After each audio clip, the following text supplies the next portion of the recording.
Hello दोस्तों, कैसे हैं आप सब। स्वागत है आप सभी का कॉमिक वर्ल्ड चैनल पर। तो चलिए दोस्तों, शुरू करते हैं राज कॉमिक्स में एंथनी सीरीज का कॉमिक विशेषांक एक लाश दोबारा लाश का दूसरा और अंतिम भाग। शहर में रोजाना ना जाने कितने मरते हैं, भाग। कुछ दुर्घटनाओं में, कुछ अपराधों के कारण, खचाक, कुछ खुद अपने कारण।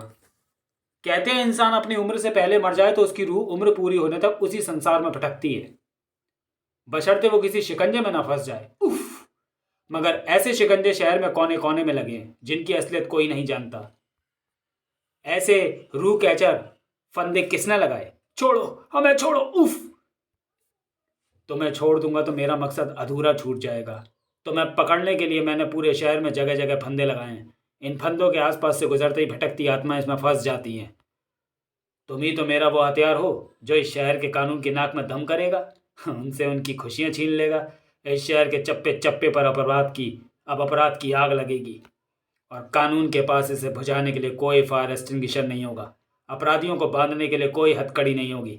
उन्हें बंद करने के लिए कोई जेल नहीं होगी। लेकिन तुम घबराओ मत। मैं तुम्हें अंधे कुएं में कैद नहीं करने वाला हूं। मैं तुम्हें कब्रिस्तान में ले जाकर छोड़ूंगा। तुम्हारी मदद पाकर मुर्दे अपनी कब्रों को फोड़कर बाहर आएंगे। जिनकी त्वचा सड़ गल गई होगी, उनकी सड़ी गली त्वचा को मैं प्लास्टिक की नई त्वचा दूंगा जो बिल्कुल असली जैसी होगी। मगर जो मुर्दे ताजे हैं, उनकी त्वचा को बदलने की जरूरत नहीं। मगर तुम ऐसा क्यों कर रहे हो। हमारा संबंध इन संसार से विच्छेद हो चुका है। तुम उसे फिर से क्यों उससे जोड़ना चाहते हो। इसका जिम्मेदार इस शहर का कानून है। कुछ आतंकवादियों ने शहर का माहौल बिगाड़ने के लिए धार्मिक नेता सईद जाफरी की हत्या कर दी। जिंग जिंग आ। उन पर हुए हमले की चर्चा जंगल में अलग ही आग की तरह पूरे शहर में फैल गई। एक विशेष समुदाय के उन्मादित लोगों की भारी भीड़ हॉस्पिटल के बाहर जमा हो गई। सईद की मृत्यु की खबर को दबा कर रखा गया था, क्योंकि ऐसी खबर शहर को दंगों की आग में झोंक सकती थी। जान माल का भारी नुकसान होता। इस स्थिति से बचने का एक ही रास्ता था, और वह रास्ता था मैं। समझने की चेष्टा करो जरूरत सिंह। लोगों की भीड़ लोगों की भारी भीड़ अस्पताल के बाहर मौजूद है। अगर सईद की मौत की खबर फैली तो कत्लेआम मच जाएगा। यह सच है कि मैं पूरा परावैज्ञानिक हूँ। आत्माओं को पकड़कर उन पर रिसर्च करता हूँ। लेकिन आप जो चाहते हैं वो अनर्थ है। कुदरत के मामले में सीधा सीधा हस्तक्षेप है। मैं ये हस्तक्षेप करके पाप का भागी नहीं बनना चाहता। सईद की मौत हो चुकी है, उसे सिर्फ तुम दोबारा जिंदा कर सकते हो। इलेक्शन सिर पर हैं। मैं नहीं चाहता कि ऐसे में शहर में दंगे हों। शहर में कानून व्यवस्था बिगड़ेगी तो उसकी नैतिक जिम्मेदारी मुझ पर होगी। मैं अगला चुनाव हार भी सकता हूँ। ओह, तो उसे जिंदा करने के पीछे तुम्हारा ये स्वार्थ है। तुम्हारा स्वार्थ जो भी हो, मुर्दे में आत्मा डालकर मैं एक गलत परंपरा को जन्म नहीं दे सकता। क्योंकि अगर ऐसा हो गया तो मेरे पास ऐसे लोगों की भीड़ लग जाएगी। कोई अपने भाई को जिंदा करना चाहेगा, कोई अपनी पत्नी को, कोई अपने माँ बाप को, तो कोई अपने किसी और अजीज को। शहर खुद एक नरक में तब्दील हो जाएगा। आपके शहर की कानून व्यवस्था उस हालत में भी खतरे में पड़ जाएगी, क्योंकि ऐसी एक लाश जरूर जिंदा होगी, मगर उसमें मानवता या भावनाएं जिंदा नहीं होंगी। ऐसी एक भी लाश अनियंत्रित हो गई तो फिर उसे संभालना मुश्किल होगा। हमें ना सुनने की आदत नहीं। सीएम पूरी तैयारी के साथ आया था। नहीं, यह तुम्हारा परिवार है जरूरत सिंह। अब मैं देखूंगा कि तुम इसे मरता हुआ किस प्रकार देख सकते हो। इस विद्या के जरिए मैंने कभी कोई अनैतिक कार्य न करने की जो सौगंध ली थी, मुझे उसे तोड़ना पड़ा। सही साहब जिंदा व सकुशल हैं। हाँ, अल्लाह ने मुझे जिंदगी बख्शी है। अब आप लोग अपने अपने घर जाइए। राज को राज रखने के लिए मेरे परिवार सहित मुझ पर वह घातक हमला किया गया। थोका। उस हमले में मेरा पूरा परिवार मारा गया, मगर मैं बच गया। संयोग से कुछ ही दिनों में सईद की फिर से मृत्यु हो गई। ऐसा इसलिए हुआ क्योंकि मैंने जो आत्मा उसके शरीर में डाली थी, उसकी मुक्ति का समय आ गया था। मुक्ति के समय ऐसी आत्माओं को यमदूत अपने साथ ले जाते हैं। मगर तब तक चुनाव हो चुके थे। सीएम अर्जुन देव फिर से चीफ मिनिस्टर बन चुका था। तुम लोगों की मदद से शहर के चप्पे चप्पे पर अपराध फैलाकर मैं शहर की पूरी कानून व्यवस्था को चौपट करके सीएम की नींद हराम कर देना चाहता हूँ, और मुझे ऐसा करने से कोई नहीं रोक सकता। मुझे और ज़्यादा मुर्दों की ज़रूरत है, ताकि मैं उनको शहर के छटे हुए गैंगस्टर को सप्लाई कर सकूं। अपराध क्या और कैसे करवाना है, ये सोचने का काम गैंगस्टर्स का है। मुर्दे गायब, जिंदों की नींद हराम, ये उसी का काम हो सकता है। क्या ये कोई भूतिया हरकत है। गायब मुर्दे कहाँ गए होंगे। गायब मुर्दे क्या करेंगे। आपके सवालों के सही जवाब मैं मुर्दों से इंटरव्यू लेने के बाद ही दे पाऊंगा। इतिहास परेशान व चिढ़ा हुआ था। मारिया की चिंता स्वाभाविक थी। मैं खुद इस चिंता के हल के लिए तनाव में हूँ मारिया। मुर्दों की इस लूट में अगर एंथनी का मुर्दा भी गायब कर लिया गया तो क्या होगा। प्रिंस, पापा को इस खतरे के प्रति आगाह करो प्लीज। कहाँ। प्रिंस वहां से उड़ गया था, वैसे भी रात होने वाली थी। अपराधी सक्रिय होने वाले थे। इस बार कुछ खास अपराधी। तुम्हारे गले की सोने की चेन, तुम्हारा मोबाइल, तुम्हारी डायमंड की अंगूठी, तुम्हारा गोल्ड ब्रेसलेट और तुम्हारा बटुआ। रईस ज़्यादा, क्या तुम इन्हें चुपचाप मेरे हवाले करोगे? हाँ या नहीं? इन सब चीज़ों के लिए तुम्हें पिस्तौल की ज़रूरत नहीं है। अगर तुम मुझसे एक बार सिर्फ हाथ मिला लो तो मैं खुद ही ये सारी चीज़ें तुम्हें दे दूंगा। ज़रूर, गुड गर्ल। आह, उसका हाथ था या शोला? वो मेरा हाथ जला गई और मेरा सामान लूट ले गई। तुम्हारे गले की सोने की चेन, तुम्हारा मोबाइल, तुम्हारी डायमंड की अंगूठी, तुम्हारा गोल्ड ब्रेसलेट और तुम्हारा बटुआ। रईस जादी, क्या तुम इन्हें चुपचाप मेरे हवाले करोगी? हाँ? अगर तुम मुझसे एक बार सिर्फ हाथ मिला लो तो मैं खुद ही ये सारी चीज़ें तुम्हें दे दूंगी। ज़रूर। नहीं, उससे हाथ मत मिलाना, उसमें कोई भूतिया ताकत है। तुम सिर्फ ये बताओ कि ज़्यादा किसमें है। आह! इसकी हरकतें जादुई हैं और इस समय मुझे ऐसे ही लोगों की तलाश है। ऐसे लोग मुर्दे हो सकते हैं, मगर मुर्दे इतने खूबसूरत भी हो सकते हैं, ये सोचने का विषय है। बेटा सूरज, जान बचानी हो तो भाग ले यहाँ से। एंथनी की ठंडी आग उस खूबसूरत मुर्दे को जकड़े दे रही थी। उसकी आत्मा तड़प कर उसका शरीर छोड़ रही थी और प्रिंस लाया था एक और खबर, एक और विचित्र अपराधी की खबर। या तो ये कार मेरे हवाले कर दे या फिर मैं कर देता हूँ इसे कंडम। मेरी कार को तो मैं वापस फिर से वैसे नहीं जोड़ सकता, मगर तुझे ज़रूर तोड़ सकता हूँ और जकड़ सकता हूँ अपनी ठंडी आग में। इंसानों में ऐसी ताकतें नहीं हो सकती। ज़रूरत नाम का वह शैतान ऐसा क्यों कर रहा है?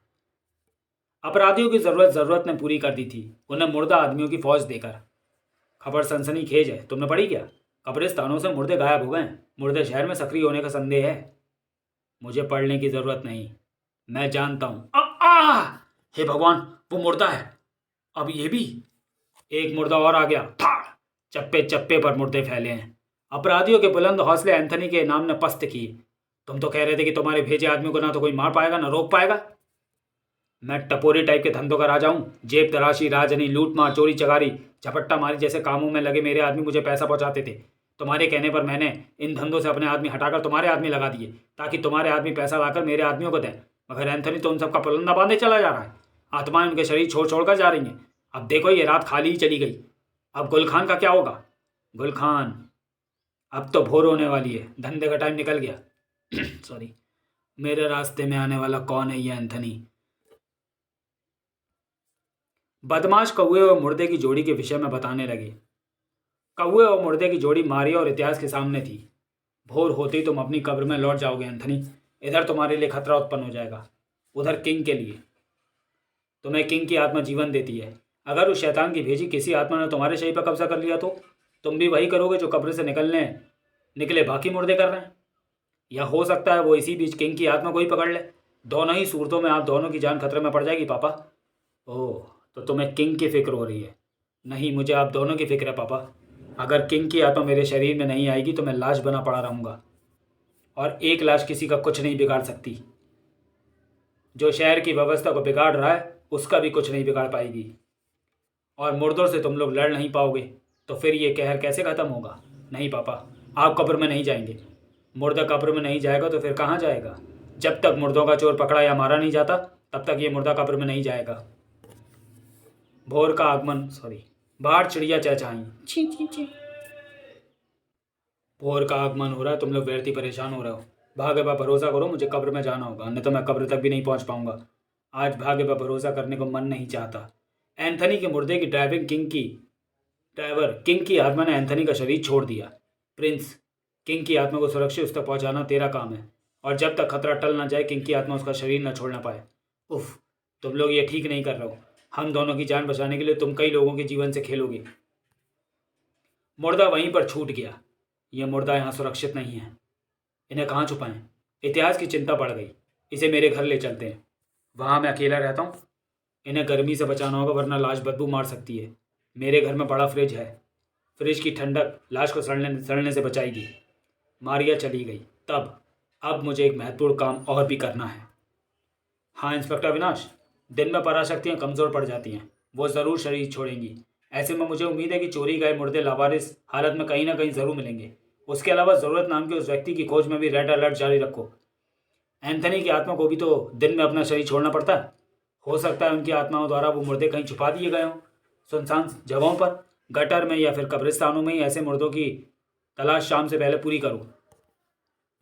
इंस्पेक्टर अविनाश को अधिक सफलता तो नहीं मिली, मगर ऐसे 8 मुर्दे उसने अलग अलग जगह से खोज निकाले। इन मुर्दों को फौरन जलाना होगा। इतिहास को किसी भी कीमत पर एंथनी के मुर्दे को बाहरी आत्माओं के हमले से बचाना था। तुम्हारा फ़ोन मिलते ही चली आई। तुम आ गई वेनू। तुम आत्माओं से लड़ पाने में सक्षम हो, इसलिए ही मैंने तुम्हें यहाँ बुलाया है। मैंने एंथनी की बॉडी को फ्रिज में सुरक्षित रखा है, मगर कब तक वो मुर्दा बचाएगा अपनी बॉडी को? मेरी आत्माएं उसका शरीर ढूंढ लेंगी। हा हा हा हा हा। जाओ जाओ, मुर्दे को ढूंढो और उसे काम पर लगाओ। हा हा हा हा।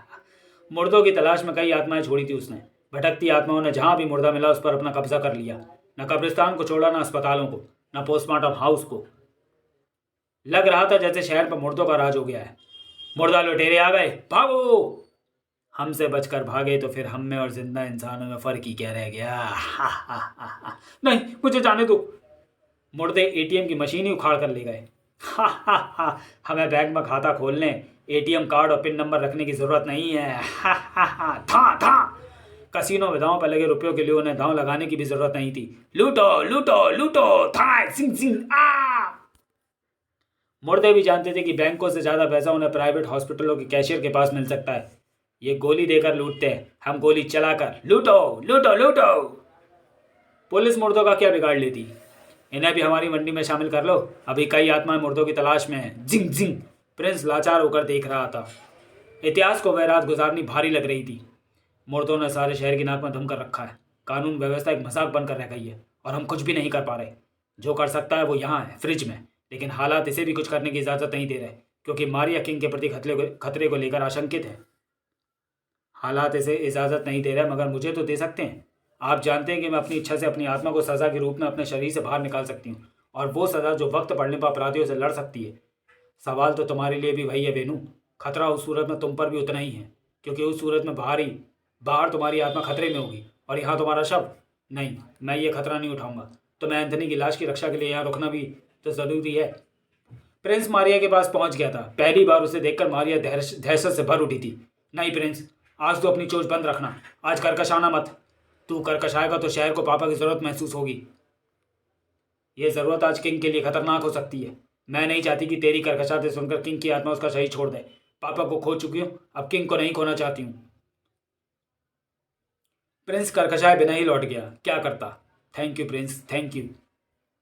प्रिंस देख रहा था एक माँ का अपने बेटे की जिंदगी के प्रति स्वार्थ, जो स्वाभाविक था। प्रिंस इतिहास के पास पहुंचा। प्रिंस बेचैन है। हमारी व्यवस्था को वो समझ रहा है, इसलिए आज चुप है। अन्यथा कहीं कोई जुल्म होते देखता है तो तड़प कर कर्कशा उठता है। तब एंथनी कब्र फोड़कर बाहर आने को विवश उठता। ठीक उसी पल एक आंधी ने कमरे में प्रवेश किया। कोई भटकती आत्मा कमरे में दाखिल हुई है। शायद उसे एंथनी की लाश की गंध मिल गई है। वो फ्रिज के चारों ओर चक्कर लगा रही है। उसने फ्रिज को गिरा दिया है। वो लाश तक पहुंचने के लिए कोशिश कर रही है। मुझे उसे रोकना होगा। वेनू ने अभिमंत्रित नींबू का आत्मा पर फेंक मारा। नींबू हैंड ग्रेनेड की तरफ फटा। वो आत्मा किसी अंधे कुएं में जा लटकी होगी। मगर अभी तो सिर्फ 9 बजे हैं। पूरी रात बाकी है। ऐसे और हमले भी होंगे। प्रिंस मुझे कहीं ले जाना चाहता है। तुम यहाँ की चिंता मत करो, उसके साथ जाओ और देखो कि ये तुम्हें कहाँ ले जाना चाहता है। प्रिंस इतिहास को वहाँ लाया। कैसे फंदे हैं ये? इतिहास ने फंदे काट डाले। प्रिंस उसे कई और स्थानों पर भी ले गया।